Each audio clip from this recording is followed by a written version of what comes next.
You won. Just 2 words that meant my irreversible surrender. 2 insignificant words that only took me a second to say. And yet, after days, weeks, and months of annoying requests and prayers from my husband Jeff, they were finally spoken to. I looked at my wedding ring and sighed angrily. Do vows really not mean anything anymore? Does this mean that you agree? He asked, hopefully. Yes. I hope you won't change your mind? I sighed at his stupid question and stared at him in disbelief. What part of yes did he not understand? He had been begging me to go along with his dangerous idea for months, and now that I had finally given in out of utter disappointment, he doubted my submission to his foolish plan. A volcano was raging inside, and I couldn't believe that I was agreeing to do something so sinful, how to become a participant in an open relationship, and even attend a party created specifically for such couples. I rolled my tear-filled eyes toward the ceiling and quickly remembered how Jeff first came to me with his outlandish proposal. This was almost a year ago. He started by saying that our marriage needed some seasoning.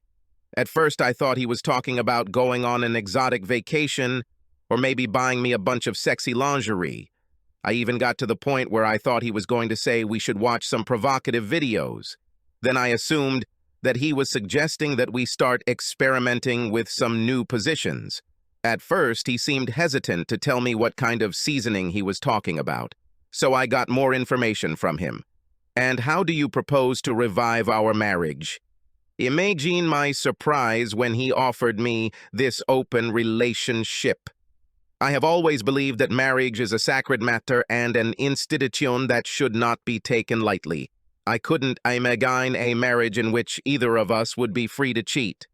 I firmly believe that marriage should be one where each partner was strictly monogamous. Wow, this is very surprising, Donna, he blurts out, shaking his fist in the air. I begin to tremble with fear and disgust. I can't believe I agreed to his stupid idea, but after more than 6 months of his non-stop requests, I finally gave in. And just thinking about it just makes me sick. I feel nauseous, but instead I breathe deeper and faster. His obvious joy at being in the arms of another woman makes me feel violated. At this thought, he feels deliciously happy. So happy that his face literally glows. Fresh flesh. Why is it so important for him to have fresh flesh? And why does he seem more excited now than on our honeymoon? Why do you look even more excited now than you did on our honeymoon? I ask him, waving my hands for greater effect. Don't be stupid, he spits. I'm just overjoyed that something like this could save our marriage. I don't see how, I whisper, giving up. Something like that could easily turn into trouble. So many things can go wrong. What could go wrong? I mean, this way, none of us will ever have to cheat. We just pick a couple a few times a year, and while I'm having sex with the guy's wife, you're having sex with her husband. My best friend Larry throws parties at his mansion every weekend. We could attend them, and it's all pure fun without any emotional attachment. This is just to keep our sex life fresh and exciting. We will end up loving each other even more, not to mention enjoying each other's bodies even more. That's what you say. But I am saying that it can and probably will end in disaster. I don't understand how, he said stupidly. I've thought it all out and nothing can go wrong. It'll just be a lot of fun. What could go wrong? For example, sexually transmitted diseases, pregnancy. He chuckled at my words and then smiled stupidly. We will use condoms conscientiously. So it's not a problem. Until one gets damaged and leaks. Didn't understand? I mean, a guy or girl might put a hole in a condom just because they get the extra thrill of taking the risk. Or maybe a woman can't get pregnant from her husband, so she tries to get pregnant from someone else's husband. This is quite far-fetched. Not really, I insisted. And there's also a possible emotional attachment to worry about. Emotional attachment? Yes, for example, unexpectedly falling in love. The heart is a complicated thing, and there is a chance that someone might fall in love and become obsessed. He seemed confused and began to look upset. My friend Larry would never allow anything like this to happen. Besides, you're just nitpicking the plan and imagining all these negative scenarios because you want to stop it before it starts. His words stung me like flying daggers. I suddenly felt empty and depressed. He was determined to have sex with other girls, and that was it. That way he knew he wouldn't have to go around behind my back. He can just do it in front of me. I'm not trying to give up on your crazy plan, I assured him. But I'm just pointing out the traps. Everything will be fine, you'll see.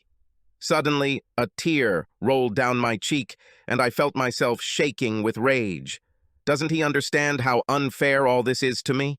He always hinted that he might divorce me or secretly cheat on me if I didn't agree to let us be open. I tried not to feel terribly manipulated and used, but that's exactly what I got by marrying a multimillionaire. All his life he felt spoiled and not deprived. Normal, everyday rules seemed to have no effect on him. Why couldn't I choose who to fall in love with? I folded my palms and covered my face with my hands and suddenly cried like a child. He forced me to accept his stupid fantasy and make it mine. But deep down, I didn't want to be a part of it, and he knew it. But he was incredibly selfish and frivolous. He obviously didn't care how much the thought upset me. He just wanted me to agree. He knew that I was head over heels in love with him, and that in a few years, I would like to have children with him. I couldn't imagine ever divorcing him. I'm stuck. He came up and put his arm around my shoulders, whispering that everything would be fine and that everything would be for the best. He did his best to comfort me, but I was inconsolable all night. We went to bed soon after, and he had no problem falling asleep without me. I did not sleep and was nervous, looking at the ceiling in the dark. A long piece of silky web clung to the corner of the ceiling, and the spider began to lunge at the trapped and helpless fly. She couldn't escape, and couldn't escape the fact that every drop of life was slowly draining out of her. I felt the same way. When I woke up, I noticed that Jeff was up early and was even singing in the shower. I cringed at the sound of his enthusiastic voice. He had never sung in the shower before, and he had never gotten up early for work before. This made me realize that he was over the moon with my capitulation to his demand. I lay on the bed and felt my stomach shrink. I wondered if he actually already had such an open pair, and if so, what do they look like and who are they?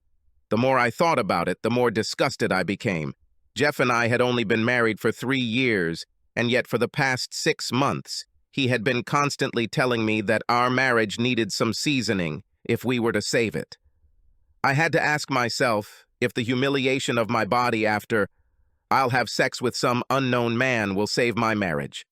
Part of me was sure that this would only worsen the relationship between Jeff and me, and I couldn't resist trying to do anything that could save our marital relationship. I knew deep down that I would either have to comply with the damn request or risk losing Jeff forever in divorce. I pouted at the thought as Jeff continued to sing a happy storm. Was I even sure that such a fragile marriage was worth saving? And why do I love this bastard so much? Especially after all the agony I had to go through because of his disgusting proposal. I rolled over and pretended I was still asleep. There's no point in showing Jeff how I cry again. He'll be at work soon, and then I'll be able to treat myself to Belgian sweets, while I openly sob and figure out what to do. It only took Jeff 10 minutes to get dressed and almost float out onto the porch. He was so excited about the idea of upcoming freedoms that he managed to wear 2 different colored socks. I waited until I heard his BMW pour in the driveway and finally jump it out of bed. Instead of candy, I started looking for a bottle of wine. In the situation I find myself in, alcohol would be a better medicine for me than comfort food. Plus, I knew it wouldn't take too long for my overheated and anxious husband to put his plan into action. By the end of that week, much to my disappointment, he was able to quickly figure out all the details. There will be no more delays, let alone postponements. Tonight, we will attend our first official open couple in the mansion of his friend, millionaire Larry. I realized that it was his best friend Larry who had been encouraging him all this time and convincing him to get on the swinging bandwagon. We have to be there by 8, so try to get dressed quickly, Jeff said shyly. I sighed, but I couldn't cry anymore. I had been secretly crying all day, but now that the time had finally come, I saw no point in protesting or delaying it any longer. I stood in front of one of her closets. It took me a minute or so to find the right dress. I caught Jeff's greedy gaze, but today his attention was focused on something else. He was going to have sex with someone else, and I had to let him do it. I chose my brand new tight red velvet dress. It was low-cut and sleeveless, not to mention it was terribly short. It was very provocative and hugged my ass very tightly. Before I had time to put on my naughty 5-inch red pumps, he suddenly turned pale and dumbfounded. He didn't expect me to dress to kill. I usually dress quite conservatively, just for tonight since he's going to force me to have sex with another guy. Let all eyes be on me, so that this guy is really hot, the one I choose. I imagined a super young stud with flowing sexy hair. He remained silent for about a minute as he gaped, but his mouth was wide open in shock and disbelief. "Don't worry, I don't have a bra or panties on," teased I. "You know, you shouldn't overdo it," he muttered uncertainty. "Look here," I spat defiantly. "We agreed that I will let you have sex with any girl you want, and I'll let you do just that. So don't think the same doesn't apply to me. You must have sex with the husband of the woman I choose. Here's how it works. And you must have sex with the wife of the man I choose. That's how I say it works. So let's just drop all this nonsense and double standards. You do it with whoever you want, and I will do it with whoever I want." "Wonderful," he squeezed out with difficulty, and a pang of jealousy showed on his face. He didn't expect me to choose my own boyfriend, let alone drag my property so dangerously into a room full of puffing, horny men. I was surprised at how quiet he was on the way. I saw the hairs on the back of his neck stand on end as he watched me raise my deadly eyelashes. He was furious and frustrated as he watched me spend 5 minutes in the visor mirror, applying generous amounts of sticky, glossy, glamorous red lipstick. I then extended my super long and super sexy red nails that I had been working on earlier in the day. "You're just trying to make me jealous," he blurted out venomously, adding a causeless growl. "Well, so what? First of all, it was your stupid idea. What did you think? That I'm going to go to this friend of yours' party and just sit in the corner while you have fun with someone?" The sudden, angry blare of the horn brought his nervous gaze back to the winding road. "If you change your mind about me throwing myself at all the men at this party, we can always call it off. We can just turn around and go home. You would like that, wouldn't you?" he asked bitterly. "Honestly? Yeah, that would be nice. I didn't want to go to this stupid party at all." He suddenly began to choke, and I could tell that, as jealous and anxious as he was certainly planning on choosing a specific woman. I just didn't know who he was going to choose, but I realized that very soon I would find out who the girl of his dreams was. Obviously, he agreed on everything in advance. At this thought, I pursed my lips. Apparently, he had been dreaming about this girl for months, and today was supposed to be that night. But if he was going to feel the storm, then I was going to feel the storm. I was determined to do everything to make him very upset and very jealous, even if it meant that I would have several partners, if possible, very beautiful and young. I knew that he had probably arranged in advance for me to be with some old man, simple and pot-bellied. But I will choose my own lover. He parked the car in a dead end and opened the door for me. He at least liked to pretend to his rich friends that he treated me with respect. We walked slowly towards the large double oak doors, so slow, in fact, that it felt like he was dragging me. When we finally arrived, the butler let us in with a plastic smile. The place was gorgeous and tastefully furnished, but it didn't leave much of an impression on me. If I've seen a $10 million mansion, I've seen them all. The maid slung Jeff's coat over her shoulder and led us through the front door into a magnificent living room replete with breathtaking chandeliers. I let my husband push me towards his best friend Larry, my heels clicking seductively on the marble floor. Now that we were here, part of me just wanted to sit in the corner, act like some shriveled plant, and then just wither away, unnoticed. But the clicking sound of my super high, super sexy shoes was turning me on. I found it strange, but at the same time, very exciting. After a few more seconds, I clearly saw that all the men's gazes were directed at me. Most of the guys stuck out their tongues, flicking them across the sparkling marble floor. At the same time, most of the ladies gave my husband Jeff a curious look. After all, the way this thing worked was that two couples would get together and swap partners for the evening. So while all the husbands were crazy about me, their wives ended up with Jeff. But did they want to stay with Jeff? Larry shook his best friend's hand and ceremoniously took my hand, leaning in to kiss it. I knew my outfit and sexy curves were creating quite a stir, and the ladies, including Larry's wife, didn't seem too keen on making friends with me. They just stood aside, looking at me with jealousy. I got the feeling that Jeff was nervous about the attention I was getting. "Relax, Jeff," Larry said jokingly. "We're not going to have sex with her or anything like that." The chandeliers were bright and sparkling, like 1,000,000,000 diamonds sparkling with unlimited brilliance. A few drops of sweat appeared on my forehead, and I immediately wanted to go and wipe them away. I hated sweating. "I think I'll use the ladies' room." Larry smiled mischievously. "Over there. But don't stay too long. All the guys will want to meet you." I put on my own plastic smile and then headed to the bathroom, feeling super horny but uncomfortable. I married Jeff as a virgin and have never known another man sexually. Only now the whole situation really started to turn me on. Only I didn't like these new feelings of mine, at least for now. The door to the bathroom was locked, and someone helpfully whispered that there were at least 4 bathrooms upstairs. The woman who gave me this information was wearing what looked like a maid's uniform. I followed her up the spiral staircase, and at the top she pointed to double doors with what looked like gold-plated handles. I thanked her and opened the doors with both hands. In the bathroom, I lost my breath. She was beautiful and majestic. I quickly slammed the doors, then locked them behind me, but suddenly I heard water running in the far corner. Was the shower turned on? I gasped. Someone was in the shower. I must have gasped loudly because the water was quickly turned off and the glass shower door swung open. A blond man came out and stared at me with curiosity.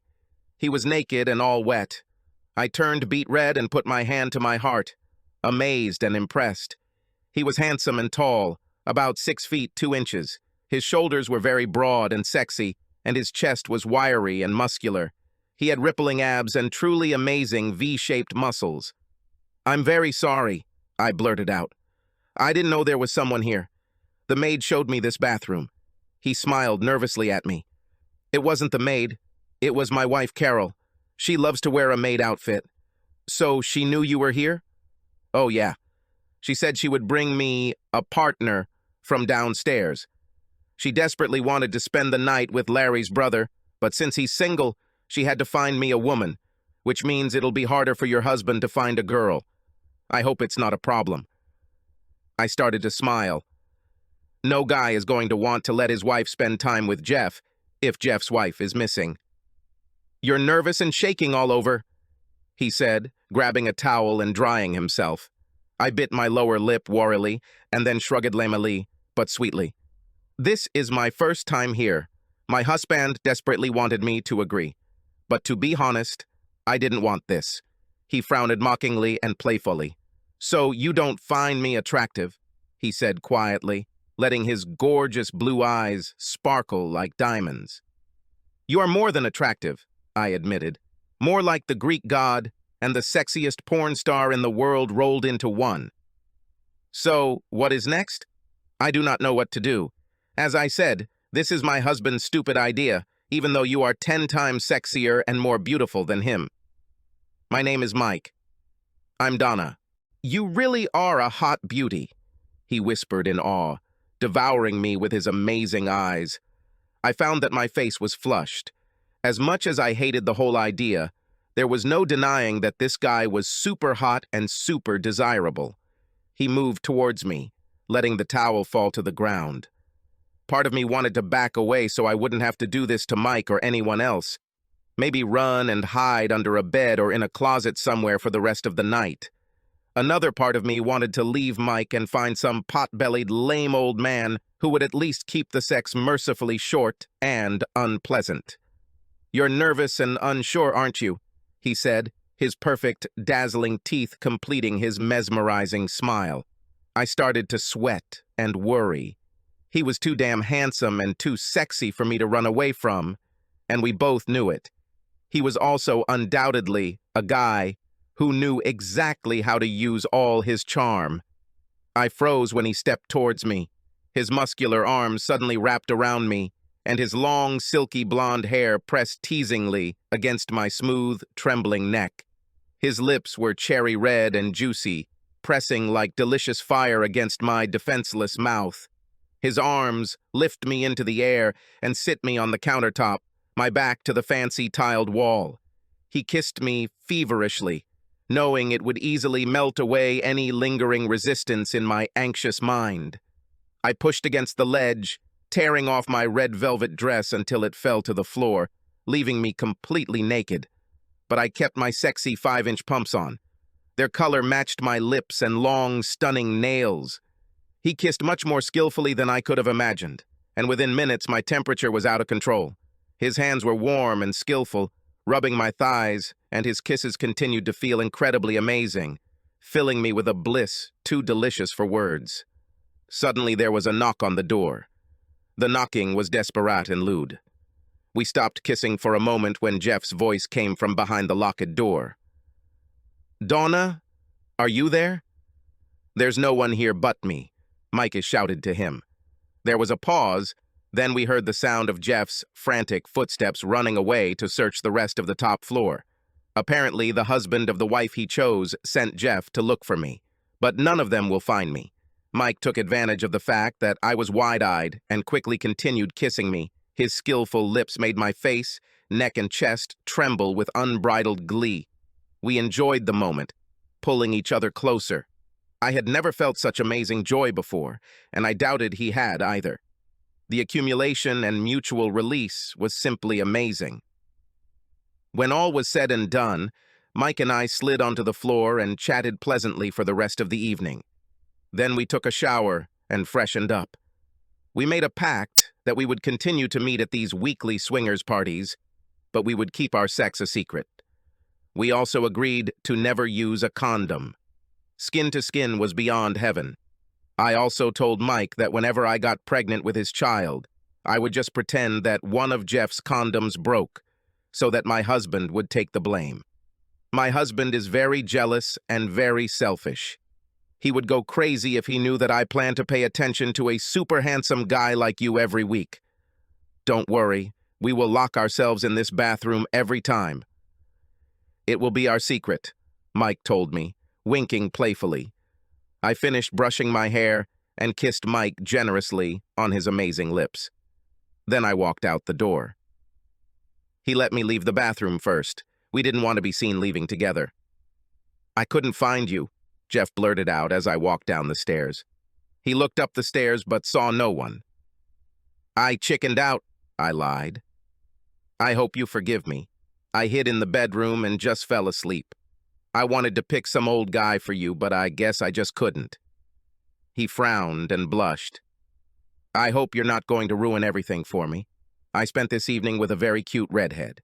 Some women here are single, so if you don't have sex, it won't bother me. But at least you have to promise that you will come.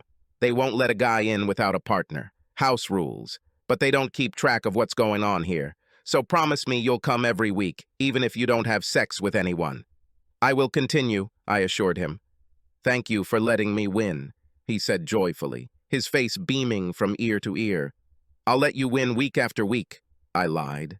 I knew that the main gain was already mine. Subscribe to our channel so that your second chaff doesn't cheat on you, and go ahead and listen to the next story, because this story is nothing compared to the next one. If you're under 18, don't even think about listening to the next one.